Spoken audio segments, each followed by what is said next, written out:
Buenas tardes, noches, amables televidentes de Al Punto en la Tarde. Aquí estamos como cada tarde, noche, de 6 a 7, junto a Ernesto Trinidad, hoy con un invitado sumamente especial, con el ingeniero Guillermo Carán, tal y como habíamos dicho, a través de nuestras redes sociales.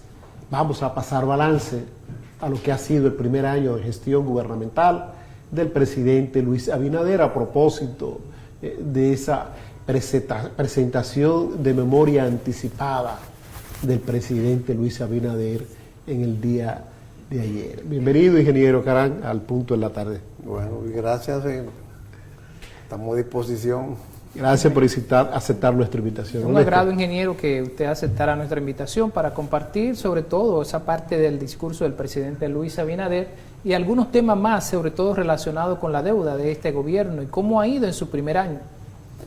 Bueno, indudablemente que ha sido un año que tenemos que celebrar, que tenemos gobierno, que hay un Estado funcionando.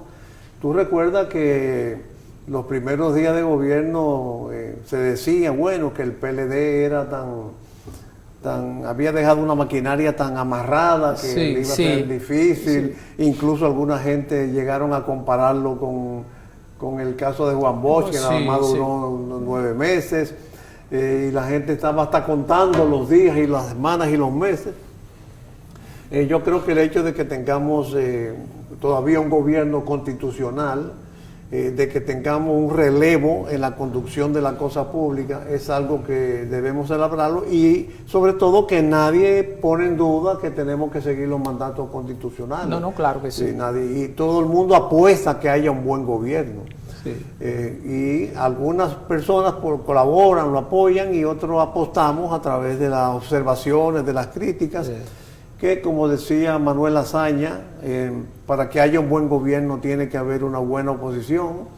Como decía Tomás Moro, cuando se le decía la premisa para hacer el bien es reconocer el mal, y el mismo Juan Bosch, en cierta forma mentor de la clase gobernante que estamos teniendo ahora, de cuando se le criticaba que él vivía denunciando, él decía que la denuncia es la precursión del bien, del buen gobierno. Entonces yo creo que tenemos que celebrar eso. Hay que reconocer que el gobierno ha tenido un buen éxito en el programa de vacunación, no tanto en el combate de la pandemia en pleno, sino específicamente en la combinación, incluso desoyendo presiones de la Organización Mundial de la Salud, que no se inclinaba a la tercera dosis. Tercera dosis. Hay que reconocer que la economía se sigue reactivando, lo cual es importante. Hay que reconocer que se ha emprendido una acción para combatir la corrupción en el Ministerio Público, que ojalá termine satisfactoriamente. Yo creo que esas son luces que debemos reconocer en el gobierno. Hay algo importante que el presidente lo dijo al inicio de su discurso, que es el proceso de endeudamiento que vive el país. Él quiso decir que parte de los préstamos que se han tomado es para amortizar préstamos de anterior gestión gubernamental, pagar intereses y pagar préstamos que estaban vencidos. Sin embargo, la oposición, o el PLD a la cabeza, dice que el gobierno se ha endeudado en más de 14.000 millones de dólares.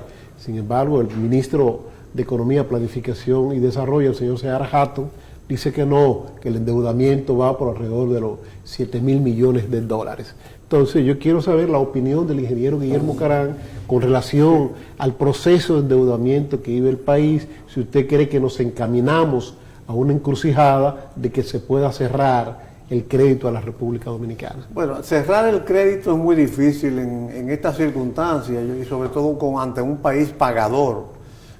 Porque una de las características para que nos concedan nuevos préstamos es que estamos pagando los viejos. Claro. Y al fin y al cabo eso es lo que le interesa a los acreedores, que le paguen. Sí.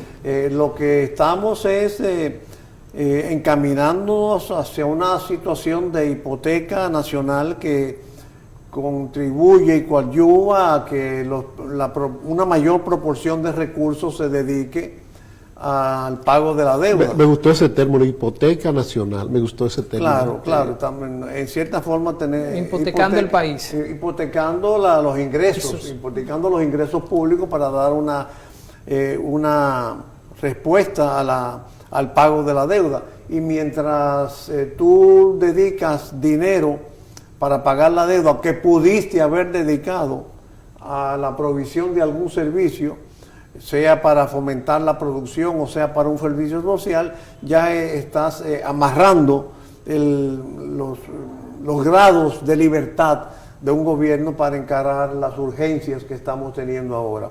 En cuanto a los montos, lo que pasa es que hay un eufemismo en las mediciones, porque muchas veces algunos funcionarios hablan de la deuda del gobierno central, lo que le llaman el sector público no financiero. Sí, sí. Y hay otras, y la oposición casi siempre le suma, como debe sumarse, la deuda del Banco Central con el público. Bueno, porque deuda también. Entonces, esa diferencia de 8, 9, 10 mil millones de dólares radica precisamente que mientras unos consideran, solo consideran la deuda del gobierno central, otros consideran la globalidad de la deuda. Lo cierto del caso es que ya estamos por encima de las 2/3 partes del Producto Bruto Interno, y eso es preocupante para un país como el nuestro, porque significa que la mayor parte de la deuda la mayor parte de los ingresos se está consumiendo en pagar la deuda. Y si tú le sumas que encima de ello tenemos una burocracia fuerte y unos subsidios sociales fuertes, tenemos el cuadro que conforma la continuidad del endeudamiento, que es el déficit fiscal. Sí. Cuando un gobierno tiene que pagar, como está pagando hoy, en agosto, el 91% de las recaudaciones, de los impuestos que nosotros pagamos en intereses de la deuda, en burocracia y en subsidios, y si le sumas el capital de la deuda, no alcanza para las recaudaciones, entonces tú tienes que llegar a aquello que Balaguer decía, deuda vieja, deuda nueva para pagar deuda vieja. Eso es lo que está haciendo el gobierno. Evidentemente la culpabilidad de ese déficit es de los gobiernos anteriores, pero lamentablemente no se han introducido los cambios en políticas y procederes para eliminar esa situación que implicaría reducir el déficit, disminuir burocracia, disminuir subsidios y disminuir vía renegociación los pagos por conceptos de deuda interna y externa. Pero por supuesto, mientras tú estés necesitando endeudamiento porque tienes déficit, tú no puedes pedir renegociación de deuda, porque cuando tú solicitas renegociación de deuda ya le estás diciendo a tu acreedor, necesito más dinero, y la premisa para tú renegociar es que ya tú estás mejor. Sí.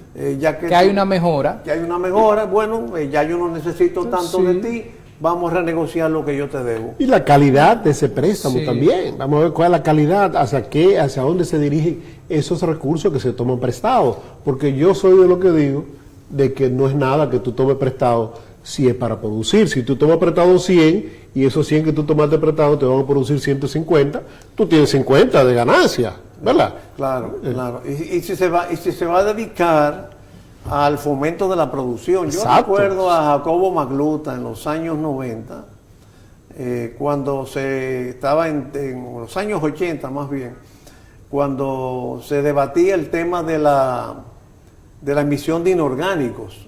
Él decía, depende para qué sean los inorgánicos, porque si el Banco Central emite dinero para poder financiar la producción, él decía, yo en poco tiempo convierto esos inorgánicos en orgánicos. Ahora, si es para pagar nómina, no. Ahora, esa misma premisa,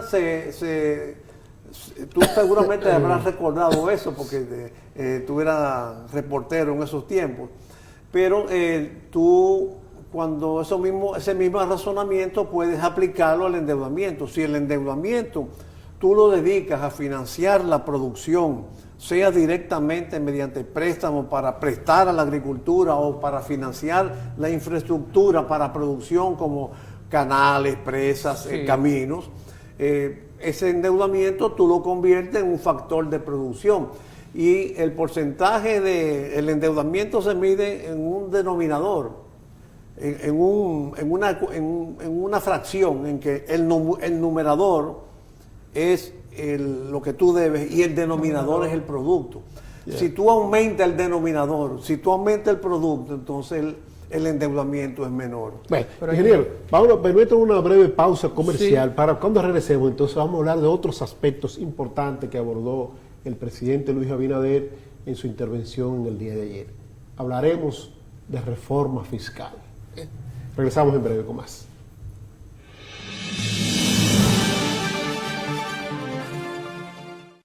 Continuamos en este diálogo interesantísimo con el ingeniero Guillermo Caram, pasado gobernador del Banco Central de la República Dominicana y una persona con vasta experiencia en materia económica. Por eso estamos conversando con él hoy.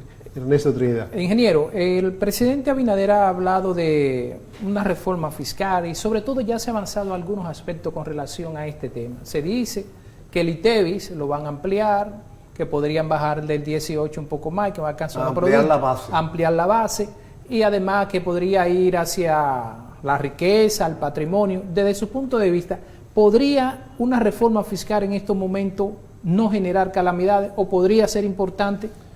Mira, si se enfoca una reforma fiscal de verdad, yo no creo que haya problemas, pero ¿qué significa una reforma fiscal de verdad? Abordar los gastos gubernamentales y los ingresos.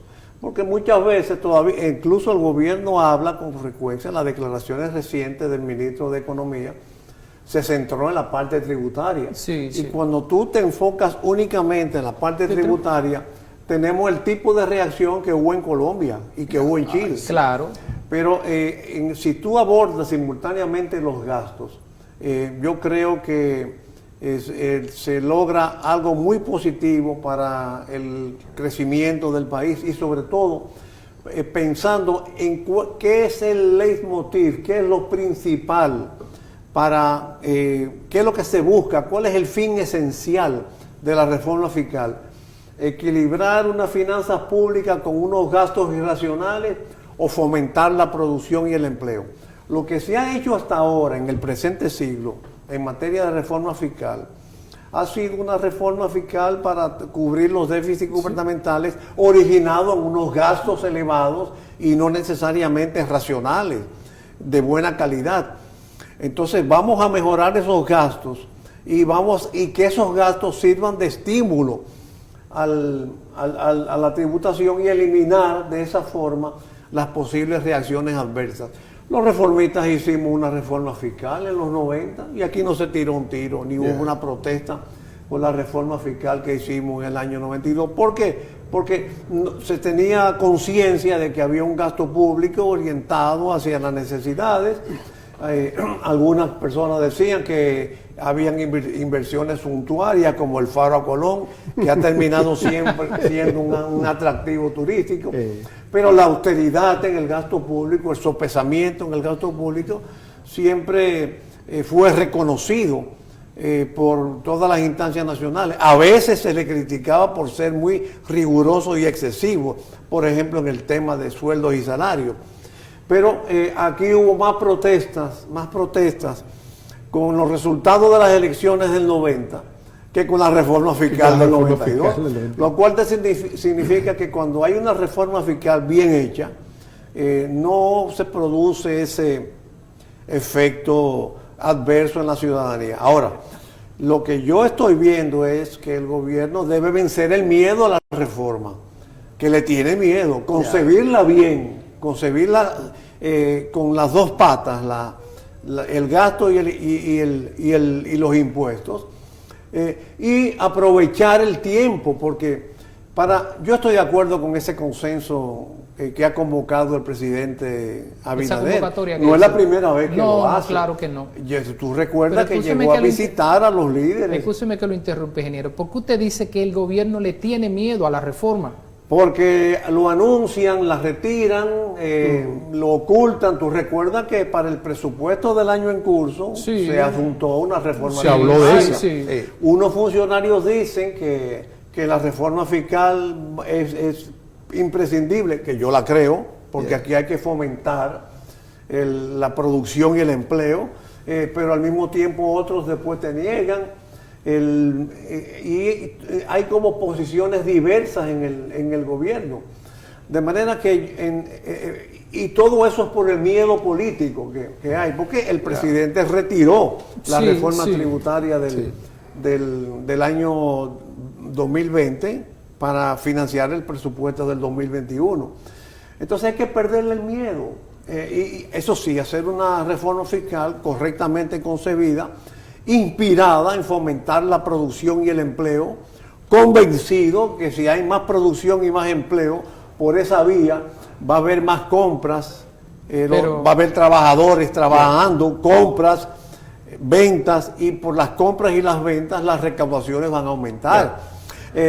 Y no una reforma fiscal concentrada únicamente en el componente tributario.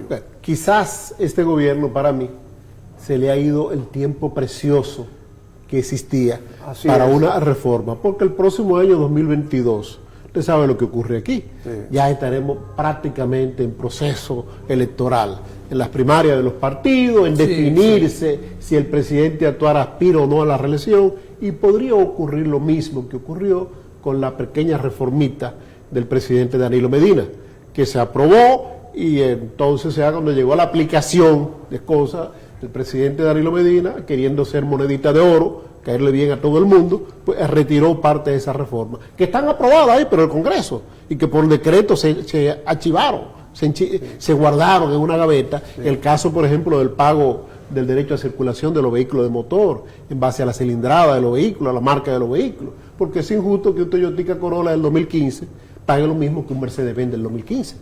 Pero esa reformita se recogió. ¿Usted no cree que el presidente Luis Abinader se le venció el tiempo? Bueno, no se le ha vencido, le va a dar más trabajo convocar a una concertación. Sobre todo, a mí me parece que el gobierno no programó bien el timing de sus actuaciones generales, porque fíjate, vamos a examinar, bueno, se van a convocar los partidos políticos, pero ¿cuáles son los partidos políticos?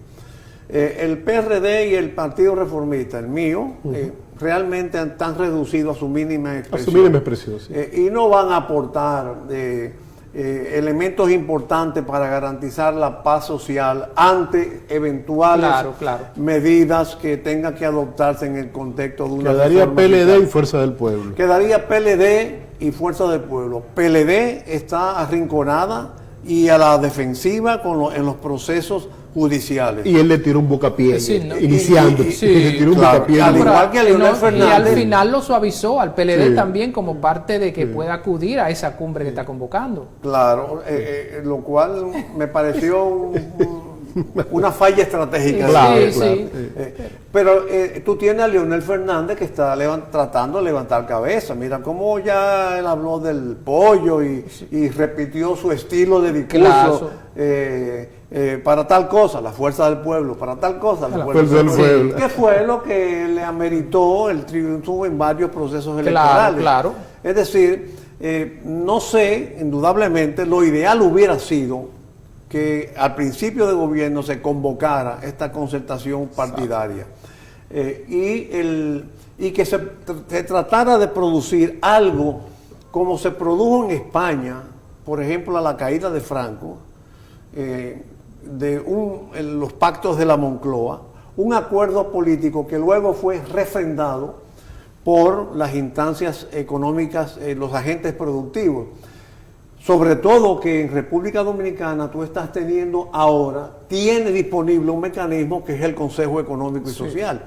Pero ese organismo como que se ocupa de lo complementario y no de lo fundamental. Porque mientras no discute el pacto fiscal, mientras concerta un pacto eléctrico que no concertó nada, porque nadie quedó conforme del pacto eléctrico, entonces se concentra ahora en el pacto del agua. No quiere decir que eso no es importante. Claro, el agua pero la Ley de Estrategia de Desarrollo establece 3 pactos fundamentales. El educativo, el fiscal y el eléctrico. Esos son los 3 pactos fundamentales. Y después dice hay otros pactos, pero esos son los principales. Ahora, el Consejo Económico, tú lo ves ausente en este debate. Y sobre todo que tenemos un sector empresarial, agentes productivos, que están deseosos de participar. Yo creo que si algo ha evidenciado nueva vez esta pandemia es que tú tienes un sector productivo, empresarios y trabajadores con capacidad de emprendimiento, con creatividad, que se la buscan, como se dice en buen dominicano, y quieren participar y encontrar soluciones. Y la reforma fiscal que está ordenada hace 8 años en la ley de la Estrategia Nacional de Desarrollo, se manda que sea pactada en el Consejo Económico y Social entre el gobierno, la oposición y los agentes productivos y las organizaciones sociales. Entonces, ese pacto yo creo que puede brindarle una enorme oportunidad y en lugar de ser un problema para el gobierno, pasaría a ser un recurso. Pero, ingeniero, el gobierno en este momento, viendo ese discurso de anoche del presidente Luis Abinader, 12 reformas planteó, pero ninguna de esas reformas la detalló. Entonces, ¿cómo sabemos cómo se van a hacer estas reformas? Porque no hubo detalles. Es decir, vamos a una reforma a la ley de salud, una reforma a la ley de agua, una reforma al código laboral, donde hay temas pendientes. Por ejemplo, está el tema, si va a hacer la reforma al sector salud, pensemos que hay que incluir la ARS. Si usted va a hacer una reforma del código, el tema fuerte es la cesantía. Entonces, desde el punto de vista de usted a nivel económico, porque son temas que están enfocados en el área económica, estas reformas no se detallaron, que la planteó el gobierno. ¿Cómo serán? ¿O será adivinando, o simplemente promesa o anuncio? Mira, yo tengo, tú citaste en un artículo, tengo una percepción del accionar gubernamental que realmente me preocupa. El gobierno cree que está haciendo las cosas bien, que está haciendo las cosas demasiado bien. Porque yo no voy a decir que está mal. A que comencé el programa reconociendo lo que se ha hecho. Claro. Pero como decía Hipólito en la campaña del 2004, falta mucho por hacer. Mucho. Y sobre todo las expectativas de son cambio, 36 meses que quedan todavía. Sí, que es mucho uno tiempo. de los elementos que el gobierno ha perdido de vista con esta exagerada y esta desproporcionada celebración de su año. Que en el fondo el gobierno se ha aumentado la potencial demanda ciudadana sobre él, porque lo que prometió hacer en 4 y no lo hizo, ahora la ciudadanía se lo va a exigir en 3. Sobre todo que volvió a recurrir un poquito a la enseñanza napoleónica de que un político es un vendedor de ilusiones, un vendedor de esperanza. De sueño. Bueno, pero ellos dicen que los Twitter y el mensaje de la presidencia, los logros que hemos tenido, esto ha sido un sueño, esto es una maravilla. Un sueño hecho realidad. Yo no sé en qué medida sea cierto, porque cuando venía en camino para acá, recibí una información de una encuesta del CID Gallup latinoamericana, donde evidenciaba que el presidente Abinader tiene más personas desfavorables que valoran desfavorablemente su gestión que las que la favorable, y eso es en un año. En el primer año. En el primer año. En el primer año. Pero además, esto fue vamos a decir, una rendición de cuentas voluntaria, no fue una obligación constitucional. Exacto. No, claro. Y si fue una rendición de cuentas del año, no tenía por qué vender esperanza, porque lo que sí vende esperanza, lo que está obligado a dar un mensaje a la nación, como dice la Constitución, es su rendición de cuentas del 27 de febrero. Claro. Entonces, bueno, si él quiso demostrar lo que ha hecho en el año, debió circunscribirse a lo que hizo en el año, no en lo que va a hacer en los 3 años que faltan. Restantes. Creo que hay un poco de emotividad en el diseño estratégico de las autoridades. Hay algo, ingeniero, que también fue motivo de, si se quiere, de discusiones y de divergencia de criterios dentro de las palabras del presidente de la República, que es lo relativo a una nueva reforma constitucional. Me gustaría escuchar su parecer sobre esto que él planteó, para darle, ya constitucionalmente hablando, dice él, el carácter de independencia al Ministerio Público. Un ministerio público que justamente se vende como parte de los logros de esta gestión gubernamental, el accionar al ministerio público. Entonces, hay que ver la independencia de ese ministerio público. Pero súmale a eso, ante ingeniero, también él habla de la modificación a la ley de Contraloría para ir buscando esa reforma constitucional. Habla de más democracia. Sí, bueno, fíjate una cosa, los hispanos en general, quizás tenemos la cultura de creer que las cosas se arreglan con leyes, y a veces abundamos las leyes, creamos tantas leyes que se complica incluso aplicarlas. Y entonces no es como, por ejemplo, la cultura anglosajona, la cultura inglesa, que se basa mucho en el derecho consuetudinario, de que los hechos es lo que van haciendo la ley. Yo creo que aquí hay más leyes de la cuenta, que hay muchas leyes que se pueden recurrir para ejercer un buen gobierno. Y no me parece que es prioridad el tema de la modificación constitucional en un momento que la ciudadanía, tú pudieras revolotear las avispas. Claro que sí.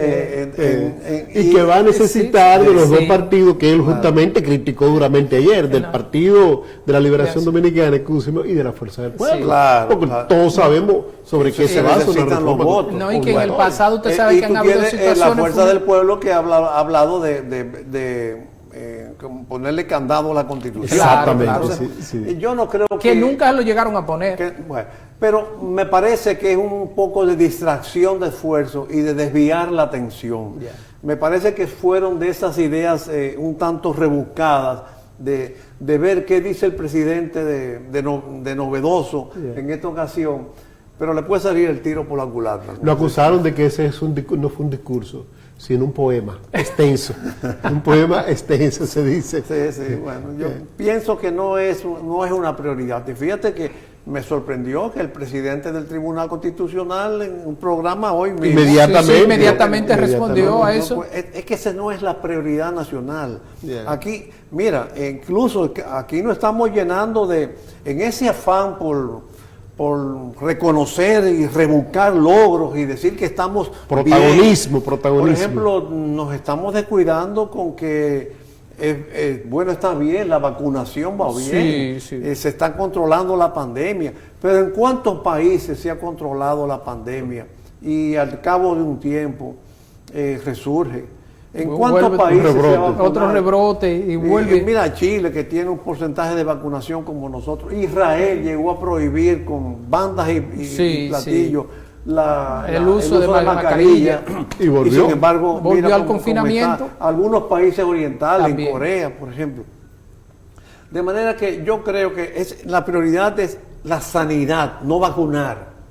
Que son, en cierta forma, son dos cosas distintas. Claro que la sanidad. Luego está la economía, sobre todo que nosotros tenemos características económicas y demoterritoriales que dificultan el manejo de una pandemia como la que hemos sufrido.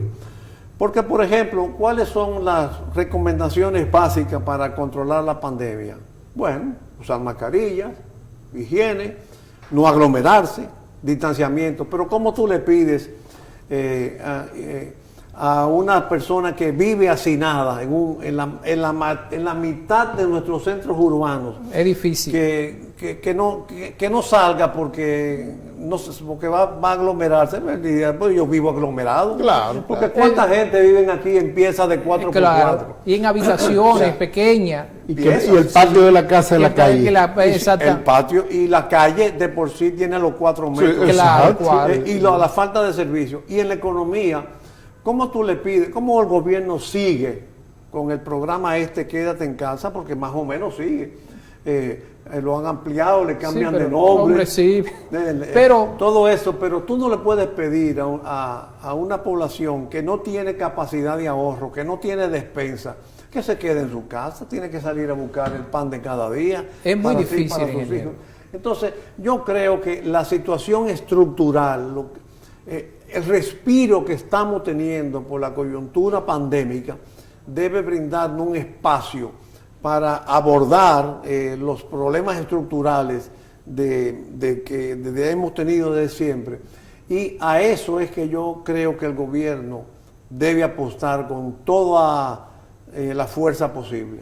Pero, ingeniero, ¿cómo abordar esos problemas estructurales si el gobierno está desviándose? Y en ese discurso se vio, y además de eso, de que el mercado de trabajo no prospera. Es decir, los empleos que se perdieron al inicio de la reforma, la mayoría todavía están ahí. Y aunque dice el Banco Central que la economía está creciendo, pero no se refleja el mercado de trabajo. Entonces, ¿qué vamos a hacer en una situación tan compleja como en este momento? Bueno, indudablemente nosotros tenemos 4 grandes desafíos en la económico presente. Yo creo que sí, que la economía se está reactivando. Ahora, al turismo, básicamente. Se está reactivando. Claro que sí, pero un poquito dentro del marco coyuntural. Dentro de lo posible, vamos a decir. Pero si tú te vas a lo estructural, si tú te vas, por ejemplo, y por eso digo que hay que hacer una reforma fiscal para mejorarle, para aumentar la producción y el empleo. Si tú vas al hecho de que estamos teniendo un déficit comercial de ser anualizado de 8.000 millones de dólares, si tienes el hecho de que el desempleo está en 18%, ahora, en la actualidad, primer trimestre del año. A primer trimestre. Se mejoró, pero está en 18%. Si tienes una informalidad, que ahí es que debe ir la atención, de un 58% que ha subido en este año, en el año estoy hablando en el año de gestión del presidente Abinader, no en el año calendario del año. Tenemos un déficit comercial anualizado de 8.000 millones de dólares. Tenemos una situación de 18% de desempleo. Tenemos un 58% de informalidad. Y tenemos un aumento del costo de la vida del 8%. Entonces, ahí es que debe estar, inspirado en eso, es que debe estar la reforma fiscal. Tratar de producir más para no tener que importar tanto y poder exportar más. Tratar de crear puestos de trabajo estables, tratar de tener más alimentos para que el costo de la vida no aumente por razones de importación, porque sabemos que han subido en el exterior los granos, digamos los commodities. Los commodities, correctamente. Por eso una economía primaria, productora de bienes. Sí. La transportación, entonces, de ser más autosuficiente, de tener más seguridad alimentaria doméstica y sobre todo de reducir esa informalidad. Porque ¿cuál es el problema de una informalidad que a mi juicio está causada y empujada por la situación fiscal, por los muchos impuestos que hay, por los procedimientos fiscales tributarios tan complicados que hacen que la gente se vaya a la informalidad, prefiera trabajar en la informalidad en lugar de formalizarse por los rigurosos procedimientos que se exigen. Entonces, ¿qué pasa? Si tú tienes que el 58% de los empleados son informales, un porcentaje similar de los empleadores lo son. Los empleadores significan que ese 58% no tributa. No tributa, claro, no tributa. Y la informalidad de los empleados significa que no está inscrita en la seguridad social. Entonces es demandante de servicios al Estado. La salud, que mal que bien puede financiar a la seguridad social, entonces tiene que financiarla al Estado. Más gasto público, más déficit, más endeudamiento. Entonces, ese es el tipo de malestar estructural que yo creo que debe ser abordado y que me parece que el gobierno está perdiendo la perspectiva de abordarlo. Bueno, tú dijiste que se le fue el tiempo al presidente Abinader. No. Si hubiera programado mejor el timing, si por ejemplo hubiera concertado con los partidos cuando él visitó en el momento a los dirigentes de los partidos, claro, y luego hubiera sometido podía pasar y Leonel Fernández no hubiera estado tan calentando ya los motores. Calentando los En ese motores. entonces estaba Sí, dubitativo, pero ya ahora no. exactamente, ya ahora no, está ya. calentando. Pero ya ahora le va a ser más difícil, indudablemente. Pero siempre hay la posibilidad. Sobre todo, yo no sé si ustedes se están dando cuenta, ya estamos un año del gobierno y aquí están habiendo muchos candidatos, precandidatos. Sí, Claro, claro. sí, Parece sí. ser que es un gobierno que se religió, Ah, que tiene sí. ya 7 años Sí, gobernando. claro. Ya un El- gobierno viejo que parece el viejo. PRM solo, que yo sepa, tiene 4. 4, ¿verdad? exacto, sí. El PLD tiene también 4. 4 o 5. Entonces, El único el- que tiene un solo sí, es pero, el Lionel, la fuerza del pueblo. Es el único. eso es el único que es indiscutible. Y los demás, lamentablemente. Hasta el Partido Reformista. Sí, tiene no, otra en el cantidad. Partido Reformista hay varios. Bueno, pero un partido que no realmente no. Tanto el Partido Reformista como el PRD no estamos significando mucho en el. Bueno, pero pueden ser elementos importantes. Y las más alianzas. el Partido Reformista que por encima de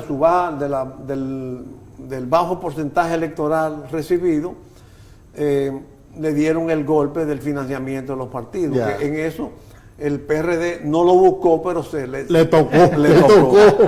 Por Faunfil le tocó. Sí. Le tocó por Faunfil. Bueno, yo pienso que ha sido bastante interesante el diálogo con el ingeniero Guillermo Carán. Gracias por habernos cedido parte de su tiempo de descanso y de estar en la casa. Yo sé que usted es un hombre muy hogareño. Así es. Entonces, pues nada, esperemos pues volver a contar con usted en otra ocasión para hablar siempre del tema apasionante que es el tema de la economía. Gracias al a ingeniero ustedes Guillermo por Carán. invitarme y ya sé el camino. Así mismo Así es. es. Bueno, gracias al ingeniero Guillermo Carán y vamos a la pausa comercial y regresamos de inmediato con la parte final de Al Punto en la Tarde.